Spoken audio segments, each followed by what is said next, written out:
la question de Raphaël. Shalom Rav.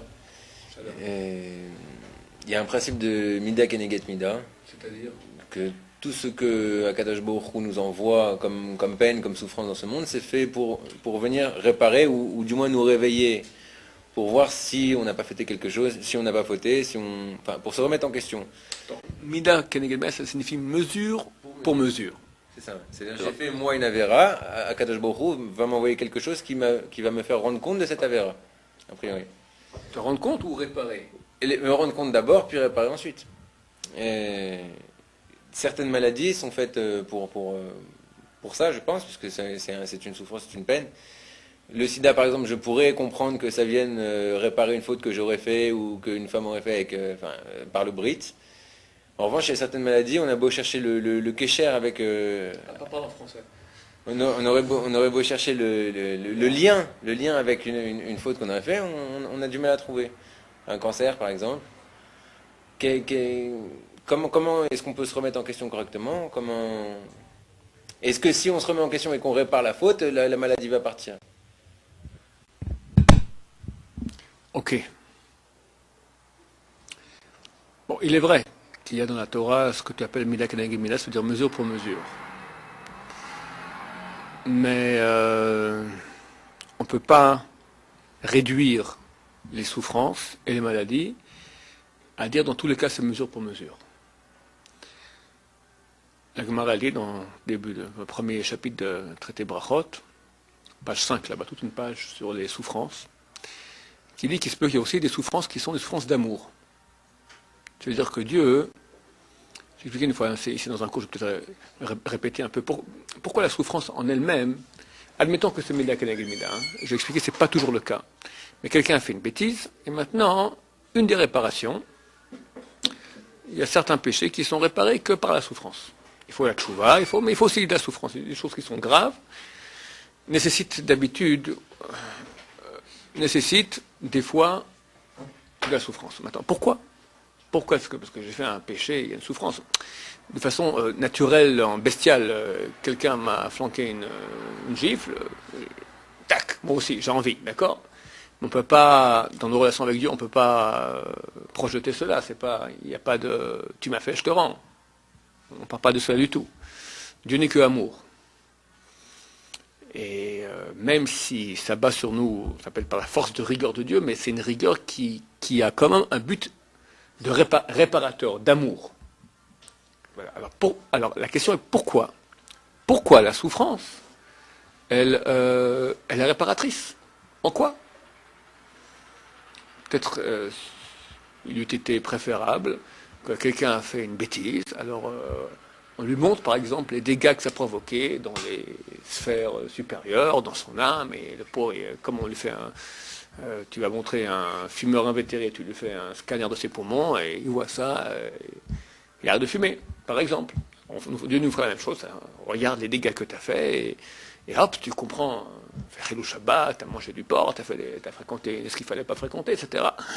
Tu vois les dégâts qui ont été faits, ok, ça aurait été un moyen réparateur peut-être beaucoup plus, un moyen réparateur préférable. Pourquoi est-ce que Dieu a choisi comme réparation la souffrance? Il y a bien une explication à cela. Alors il y en a absolument une. J'ai souvent parlé de ça, je vais répéter ça en bref, d'accord? Le but de la création est que nous donner l'existence. Dieu, il est l'être suprême, et il nous donne une partie de lui-même qui est le fait d'être. Être. Pour être, il faut qu'il y ait du libre arbitre. Un homme qui n'a aucun libre arbitre, c'est un robot. Il n'est pas. Un robot n'est pas. Il n'est que l'action du programmateur. Mais en lui-même, il n'est rien. Dieu veut que nous soyons, donc il nous laisse un libre arbitre. Donc le monde est créé de façon à ce que je puisse être, donc faire. Je peux ne pas faire, c'est ça la mort, l'erreur, et je peux faire, construire, et la vie. Et je peux faire à un tel point, Dieu me donne l'occasion de faire dans une amplitude qui est divine. Je peux faire des actions qui ont une portée dans la divinité. On appelle cela la mitzvah. Mitzvah signifie, tu fais une chose qui a une portée divine. Tu crées une lumière, tu crées une réalité spirituelle qui est éternelle, qui est une réalité de bien extraordinaire. Donc c'est pas que tu fais du bien en peu, tu fais du bien en grand.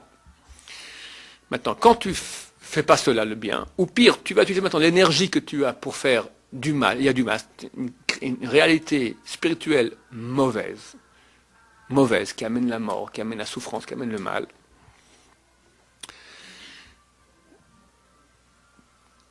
Qu'est-ce qui s'est passé? Pourquoi tu as choisi de faire le mal plutôt que de faire le bien?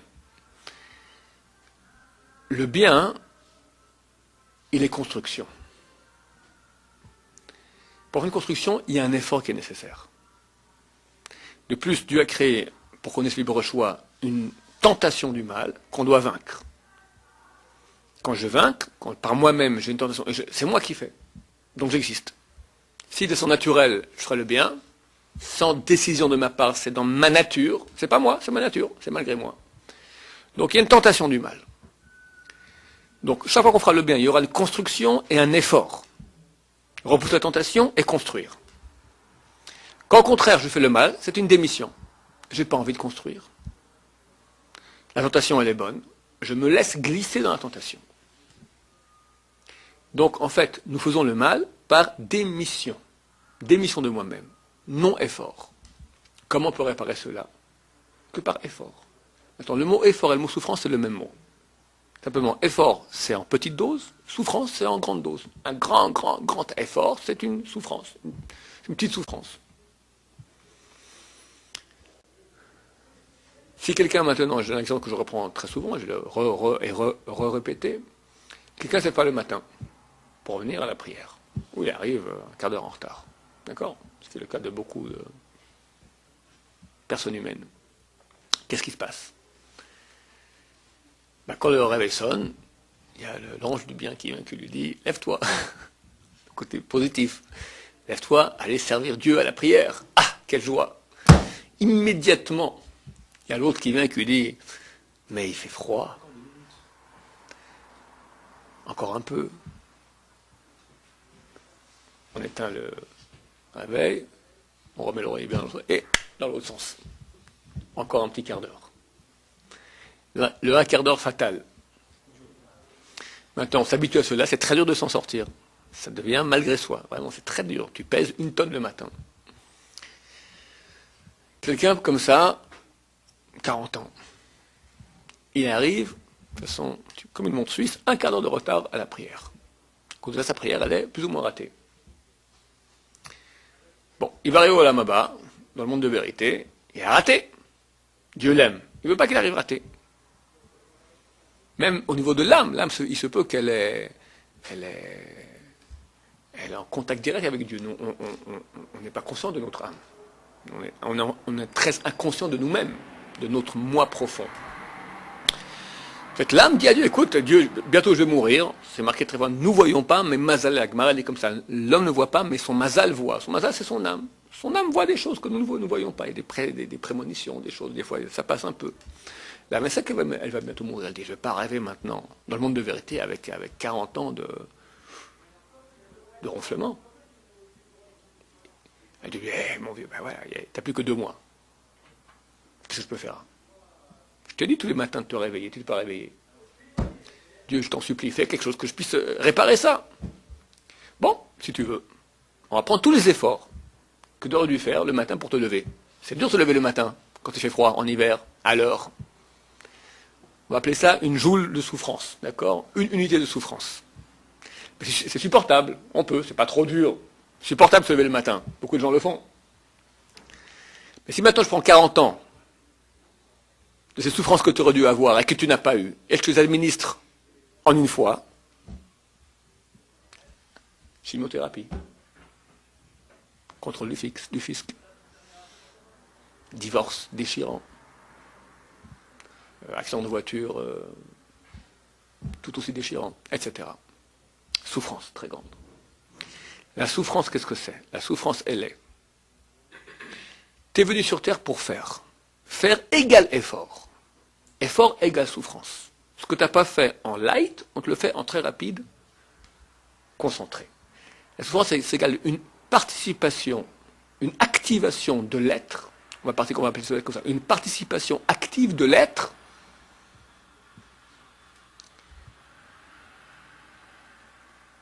de très grande intensité en laps de temps très court. Vis beaucoup. Vivre, c'est faire. Vivre, c'est donc effort. Beaucoup de vie très rapidement, ça s'appelle souffrance. Parce que tu sens que tu fais. Malgré que tu... C'est vrai que tu es passif. Une chimiothérapie, tu es passif. Mais c'est pas facile parce que tu souffres. Cette souffrance, c'est quand même une participation active de toi-même. C'est qui crie? C'est toi. Chamishmor, que Dieu nous en protège de toutes ces choses-là. C'est pas un sujet agréable dont tu parles. Maintenant, c'est pas dans tous les cas, dit la Gemara, Brachot, page 5, que les souffrances sont un résultat d'un péché. Il y a aussi un autre cas de figure. Quelqu'un, il était en effort toute sa vie. Puis son âme dit à Dieu, écoute, moi tu m'as donné maintenant un potentiel. Je l'ai rempli, 100% j'ai fait. Mais je veux plus. Je veux du 400%. 400%.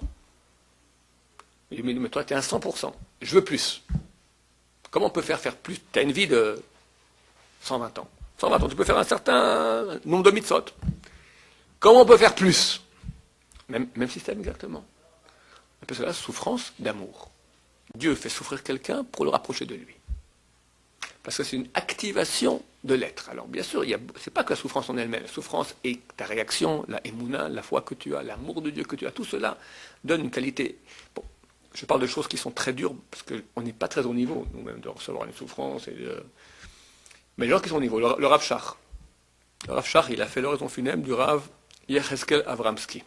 Le Rav Yecheskel Avramsky, c'est un grand sage d'Israël qui a écrit un commentaire sur les Tosefta, qui s'appelle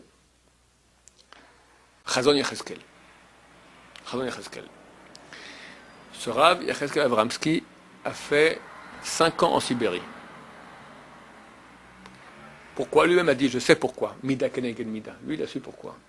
Il fait 5 ans en Sibérie. Parce qu'une fois à Kippour, quelqu'un est venu le voir, un juif, qui souffrait de ne pas manger. Et il lui a dit, reviens, allez vérifier, tac, tac. En attendant qu'il a fait des vérifications, est-ce qu'il peut oui ou non manger Shabbat, et le type, Yom Kippour, le type, il est mort. Et quand tu es assassin involontaire, alors la sentence, elle est galout, exil. Exilé en Sibérie.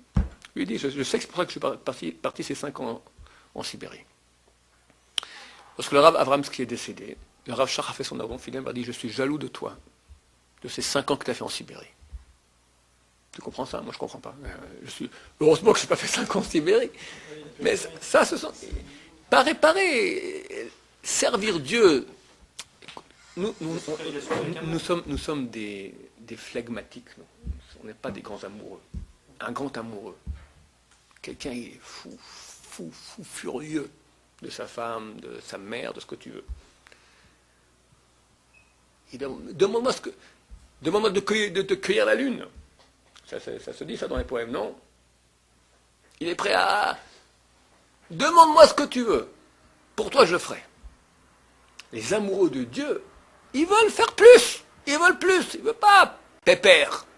On ne veut pas pépère. C'est un amour flamboyant, passionnant. Ça existe. La personne lui dit, tu veux souffrir? Non, je ne vais pas souffrir. Mais son âme, au niveau de l'âme, la réalité, oui, elle dit, moi je préfère. Je suis une grande amoureuse de Dieu. Ça existe aussi, souffrance d'amour. Il faut savoir. Et nous ne pouvons pas savoir, nous, à notre petit niveau, quand une souffrance arrive sur quelqu'un, est-ce que c'est une souffrance d'amour, est-ce que c'est une souffrance de réparation? Et où est le mida keneged mida? Si c'est une réparation, c'est très rare de savoir à notre niveau, en quoi c'est une réparation de quoi? Tu l'as dit auparavant, le sida, il vient réparer la brite, donc les interdictions sexuelles. Oui et non. Quelqu'un qui a fait le corneau, oui, avec sa brite, je suis d'accord. Mais quelqu'un à l'hôpital, il y avait une seringue qui n'était pas bien nettoyée, et l'infirmière s'est trompée, il s'est ramassé un sida. C'est de sa faute. T'as pas de chance. Hein? C'est même pas de chance, tout vient de Dieu, mais pourquoi? Pourquoi?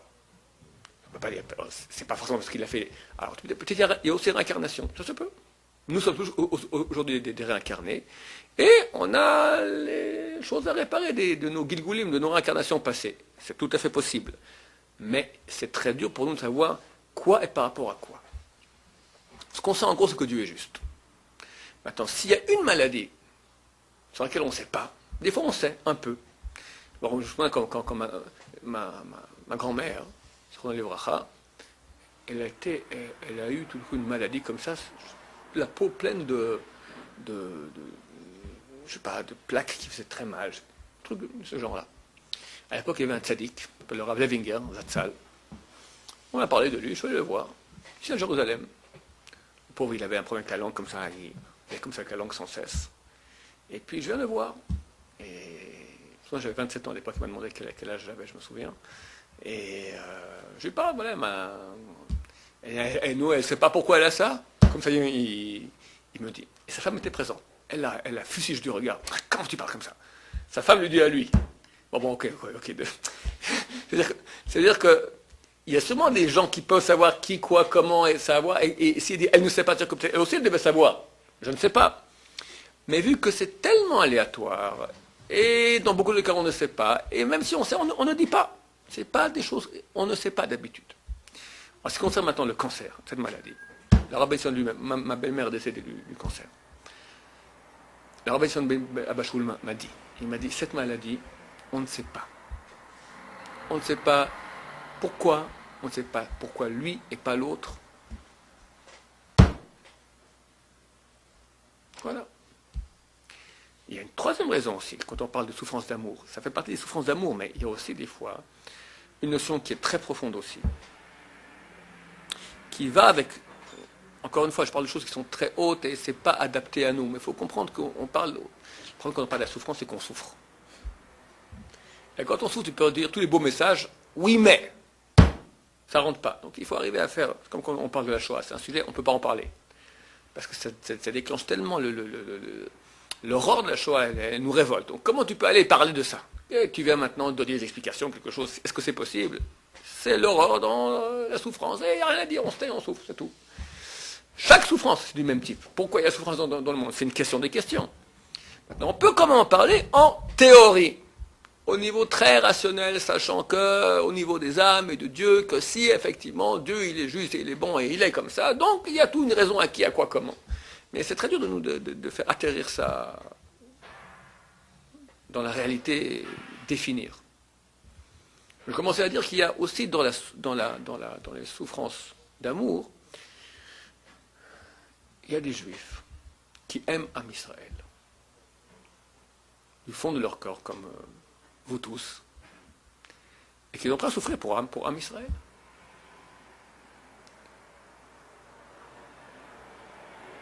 Je vais une fois dans un séminaire, une jeune fille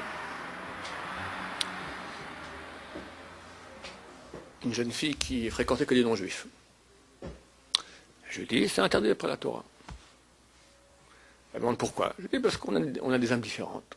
Et quand tu as une relation, c'est pas une relation des corps, c'est une relation des âmes. Et vu qu'on est différents, ça fait un court-circuit, boum, badaboum. Interdit, grave. Elle me dit, pourquoi vous dites qu'on est différents? On a les mêmes corps. Donc a priori, on a les mêmes âmes aussi. Prouvez-moi qu'on a une âme différente. Une colle. Alors j'ai une idée, je lui ai dit comme ça. Je lui ai dit, si demain on apprend qu'au Brésil, un Français s'est fait attraper par une bande de voyous qui n'aiment pas les Français, et ils l'ont coupé en petits morceaux, ils l'ont mis dans un sac en plastique. Et on filme ça à la télévision. Et tout le monde voit ça. Réaction. Tout le monde est horrifié. Souffrance humaine. Fait mal. Chaque Français sera touché, parce qu'on a touché la France. Chaque Français sera touché. Comment vous faites une chose pareille à notre compatriote? Donc, si je transpose ça en juif aussi, on apprend qu'une bande de juifs, de non-juifs antisémites ont attrapé un juif, parce qu'il est juif, ils l'ont coupé en petits morceaux dans un sac en plastique. Et on filme, idem. Tous les juifs seront très très touchés. Donc, qui sera plus touché par la souffrance de son compatriote? Le français ou le juif? Vous dites? Le juif. Alors, vous pouvez vous rétorquer, oui, non, mais c'est normal. Nous sommes une minorité, opprimée depuis longtemps. Donc, on a une sensibilité à fleur de peau, et c'est comme les Noirs d'Amérique, ou les Arabes en France, si tu dis un truc, ça fait tout un... Ouais, ben nous aussi, donc on est très... Mais quand même, je dirais que c'est quand même différent. Comme moi, je prends un bouquin d'histoire. Histoire. Je vois, en l'an 1180, 20 juifs ont été brûlés à Rouen. Parce qu'il était juif. Ben, ça me fait un petit quelque chose. Alors que si je parle rationnellement, pourquoi? Qu'est-ce que j'en ai à faire? En 1180, 20 juifs, c'est pas ma famille. Même si c'était ma famille, c'était à 800 ans. Ah, Rafra, comme on dit. Ok, la vie continue. Pourquoi ça me fait un petit quelque chose? Parce que ça nous rappelle que à chaque moment, on a été opprimé. Oui, parce que vous avez été conditionné aussi. Un juif qui est complètement à part. C'est vrai. C'est vrai qu'un juif qui est complètement à part, il n'en a rien à faire. Mais c'est rare. Le juif qui est complètement à part, il voit un film sur la Shoah, il se sent concerné. Prends les Russes. Combien de Russes sont morts dans la Shoah? Tu as une idée? 20 millions. Nous 6, eux 20 millions. Alors c'est vrai qu'il n'y a pas eu un programme d'anéantissement spécifique du peuple russe. Mais quand même, nous on souffre, eux devraient aussi souffrir un tout petit peu. Est-ce qu'il y a un Russe aujourd'hui au monde à qui ça fait quelque chose que sont morts 20 millions de Russes dans la Shoah, mais ils n'ont strictement rien à faire? Pardon? Les Tziganes, ils s'en souviennent aussi. Les Tziganes. Ok, donc il y a une notion de minorité opprimée, je suis d'accord, c'est vrai. Mais pas nous, on est en deuil 3 semaines par année, plus un jour de jeûne par terre en train de pleurer, pour un malheur qui nous a touchés il y a 2000 ans. Il y a un amour du peuple d'Israël entre eux énorme. On se sent extrêmement, comment dire cela, solidaire. Au-delà d'un nationalisme, à mon humble avis. Prends un Français nationaliste qui aime la France. Oh, ok, il y en a comme ça. Tu le vois un jour un peu mélancolique. Il s'appelle Martin. Martin, qu'est-ce que tu as? Ah, j'ai pas la pêche aujourd'hui. Où tu vois, tu as une larme. Oui. Martin, qu'est-ce qui t'arrive? Il me dit, Verdun. 400 000 morts en un mois. Nos compatriotes français morts pour la France. Qu'est-ce que tu fais? T'appelles un psy. T'appelles un psy. Il est en dépression, c'est pas normal. Si nous on avait eu Verdun, il y a bientôt un siècle, 90 ans exactement, 400 000 juifs morts en un mois dans les tranchées. On en fera un deuil national encore aujourd'hui.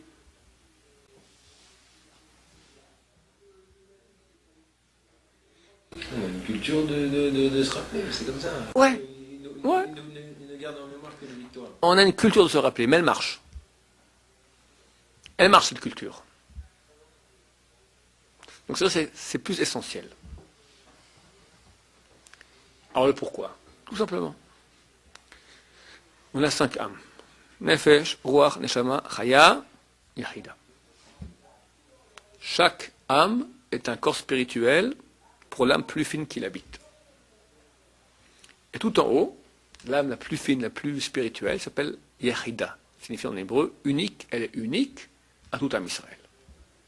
Depuis Abraham Avinu, jusqu'au dernier juif de l'histoire, tous les juifs dans le monde entier ont la même âme. Nous sommes un. C'est marqué dans le prophète. Atem, Kourim, Adam. Vous êtes appelés un homme. Les autres sont appelés Bnei Adam, des fils de l'homme. C'est quoi pour vous le sens de l'âme? Une âme, c'est quoi? Une âme, c'est une réalité métaphysique, spirituelle. Plus, on ne sait pas. En tout cas, il y a une réalité qui fait que toi et moi et nous tous, on est un quelque part. Au niveau très haut de notre âme. Donc plus quelqu'un, il n'est pas à part, comme tu dis, c'est un juif qui se sent juif, un juif qui est proche de sa source juive, il est sensible à cette âme. C'est vrai qu'il se sent un. C'est pour ça que la douleur de l'autre lui importe. Il y a un midrash qui dit, le peuple juif est symbolisé par des noix. Chazali, c'est comme un tas de noix. T'enlèves une, tout dégringole. Un jeu disparaît, tout le monde ressent. Par exemple, il en a limité, ou tous les autres cas, Et là, ça manque pas. Ta question. J'en ai deux. Pour revenir à la souffrance sur les maladies. On dirait que, puisqu'on n'est pas capable de dire pourquoi cette maladie par rapport à ce qu'on a pu faire, et puis même, on doit souffrir pour souffrir. On dirait que la souffrance, c'est quelque chose, peu importe comment il va être dispatché, c'est la souffrance, ça s'appelle la souffrance. Je ne me suis pas levé tous les matins, alors je vais avoir une maladie. Chasse shalom. Levez-vous tous, hein. Levez-vous tous. Et puis, si ça arrive à quelqu'un qui a 30 ans, il a 30 ans, il aurait peut-être beaucoup de temps pour réparer toute sa vie. Donc, est-ce que c'est parce qu'il y a déjà un décret comme quoi... Alors, arrête tout. Je finis. Je suis en train de jouer sur un... Après, tu m'en poses des questions, parce que là, on va digresser. Donc, on a tous la même âme. C'est comme un corps. Est-ce que... il y a une union dans un même corps. Si on disait, prenons un exemple, vient Eliyahu Navi et te dit à toi, Raphaël, écoute, il y a un décret terrible sur le peuple d'Israël. 500 personnes doivent mourir demain dans un attentat terrible. Maintenant, toi, dans le ciel, tu es très aimé. Tu as tout quitté, la France, tout ça, pour venir ici, dans les conditions de la yeshiva, sur la Torah. Tu as arrêté de fréquenter les filles et tout ça. C'est un tzaddik dans le ciel. Il y a un deal. Si tu pars, les 500 sont sauvés. Tu pars à leur place. Qu'est-ce que tu dis?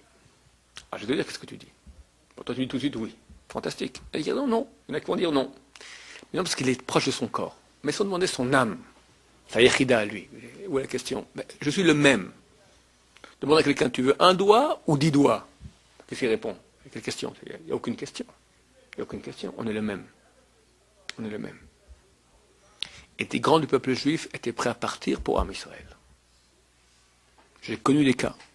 D'abord, j'ai vu des cas de rabbanim qui souffraient. Alors, c'est très clair. Des fois, on faisait le rapport. En tout cas, il partait à l'hôpital, le truc très dur. Tu as pris qu'un attentat, des jours en dernière seconde par miracle, des choses fantastiques. On voyait un temps, je faisais un peu le rapport comme ça, je voyais. Mais tu as des cas, on sait très bien, des gens sont partis.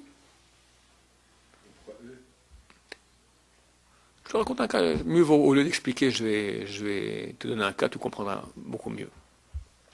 C'était en février 98.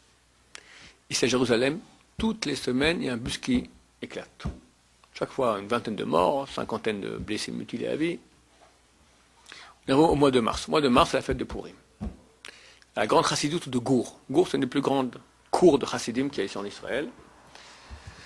Le Rebbe de la chassidoute s'appelle le Rab Menachem Pinchas Alter de Gour. Jour de Purim, qui est un jour de réjouissance, de rire, il pleure.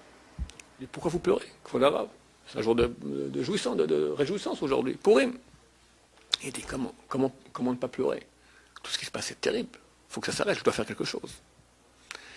Un Chassidim vient le voir, lui dit, Kodara, Mazal Tov, j'ai eu un enfant, demain c'est la Brit Mila, je viens prendre conseil chez le Rav, tu as une idée, quel nom je pourrais donner à mon fils? Il dit, je sais quel nom tu vas donner, je ne te le dis pas maintenant, demain tu sauras déjà la Brit comment l'appeler. Le soir, avant d'aller dormir, il dit à sa femme, Shalom. Quoi Shalom? Shalom. Il va dormir.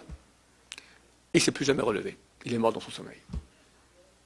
Le lendemain matin, le chassid il a appelé son fils, la Brit Mila, au nom du Rebbe qui venait de décéder. Dès ce jour, il n'y a plus aucun attentat à Jérusalem durant une année ronde. Et je me souviens bien dans tout Israël. En tout cas, Jérusalem, c'est très très clair. Soit plus dans tout Israël ou dans Jérusalem. Une année, plus aucun attentat. Alors, ce sont des personnes qui sont très hautes, qui eux-mêmes décident. Je ne sais pas comment ils font. Nous, toi et moi, on décide de, allez, Dieu, on veut partir. C'est pas comme ça que ça se passe. Eux, c'est des gens très hauts. Maintenant, des fois, il y a des gens qui sont très hauts comme ça. Puis il y a le commun des mortels. Et eux ne sont pas au courant, mais leur âme, elle est au courant.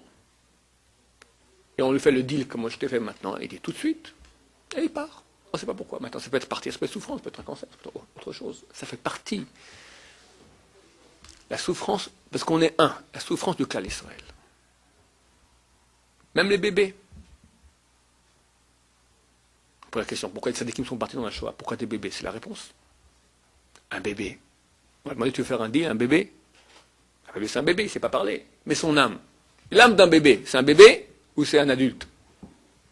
C'est un adulte. L'âme dit, aucun problème. Pour Am Israël.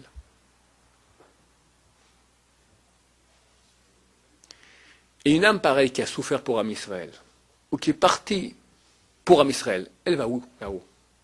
Quelle est la lumière? C'est ce qu'on appelle souffrance d'amour. C'est certain que ça fait partie de souffrance d'amour. C'est indécence.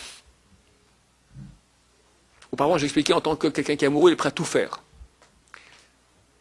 Mais dans un autre sens, c'est pas tout faire pour Dieu, pour tout faire pour Am Israël.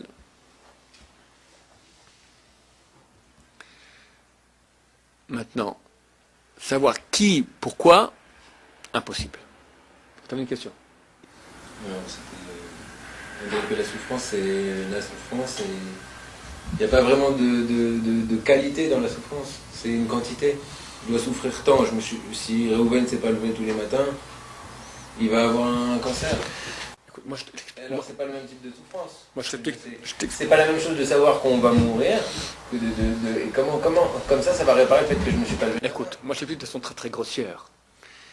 Mais le principe, j'applique le principe, maintenant dans l'application fine, c'est l'ordinateur du bon Dieu. Lui, il n'y a pas un millimètre qui n'est pas calculé. Qui, quoi, quand, comment, les parents, attendent, tous les gens à côté. C'est marqué qu'un juge qui juge.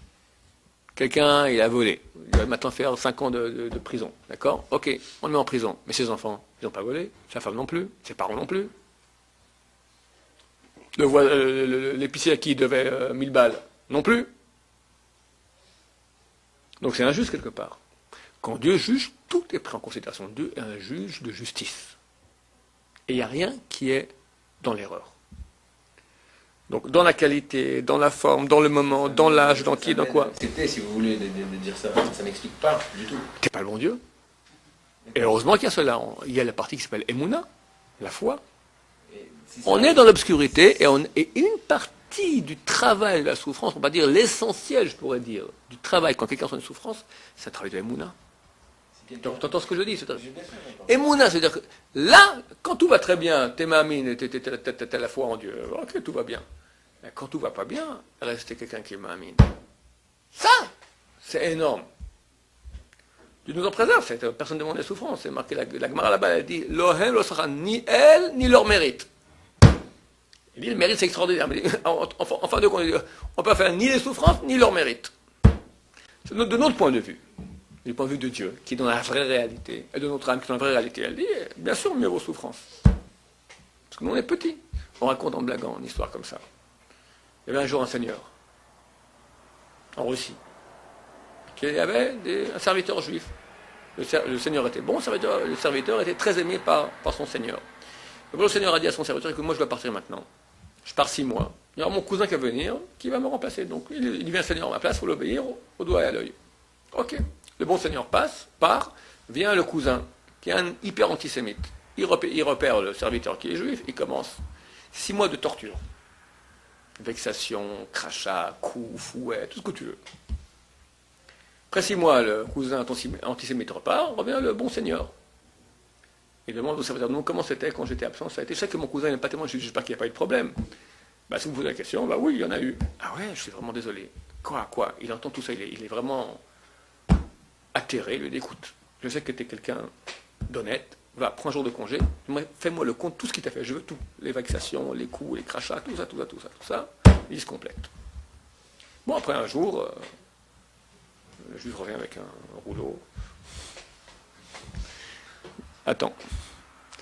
Le seigneur descend dans ses caves, il revient avec une caisse comme ça. Chaque coup, un diamant. Chaque crachat, un écu d'or. Chaque parole, une pièce d'argent. T'as un trésor pour toi. Réaction du juif, dommage. Dommage qu'il n'y a pas encore eu 6 mois, encore de coups pareils. Ça veut dire que lorsque tu es dans la souffrance, et tu es dans le monde petit que nous sommes, petit, c'est intolérable. Mais comprends que ces souffrances-là, elles ont un impact dans l'infini. Et nous ne pouvons pas imaginer ce que c'est que l'infini, très loin de cela. Quand tu compares l'infini avec le monde fini, Quelle valeur a le monde fini? Aucune. C'est de l'acquisition, c'est de l'investissement, c'est de la vie dans le monde de l'infini, dans la divinité, pour l'éternité. Donc, nous, on va arriver là-haut. On va dire, vous êtes des nuls. Pas de chimiothérapie. On va dire, heureusement. Quoi. Ouais, mais là-haut, c'est quelque chose. Alors, on ne demande pas les souffrances, mais si tu as de façon rationnelle, entre l'infini et le fini, le choix, il est facile. Ouais, petite dernière, parce qu'on est un peu en retard. Si cette maladie arrive à quelqu'un qui a 30 ans, Chez méchant, oui. Et là, aujourd'hui, ça va de plus en plus jeune, ouais. pour 2 mois ou 2 ans même à vivre, il n'y aurait pas un autre moyen de réparer que 2 ans? Ou alors est-ce qu'il est déjà décrété qu'à 32 ans, il doit disparaître? Il y a moyen de rallonger, bien sûr. Par les prières, Et puis, une tchouva par sur les le prières, même, par mais- tchouva, mais sur quoi? tous les moyens. Toujours ça. Et c'est très tôt de savoir sur quoi, mais en gros, je t'ai dit auparavant, le grand titre de la souffrance égale Emouna. Quitter l'importance que me donne la réalité pour me brancher beaucoup plus vers Dieu. Parce que c'est quand tu as la souffrance, tu es occupé tu as besoin de Dieu. Donc c'est certain que c'est un tremplin pour se rapprocher de Dieu énormément. Voilà, que Dieu fasse en sorte que bientôt nos souffrances s'arrêtent. Elles vont s'arrêter. Et Baruch Hashem, que Dieu ait pitié de son peuple. Amen, Ken Yiratzor.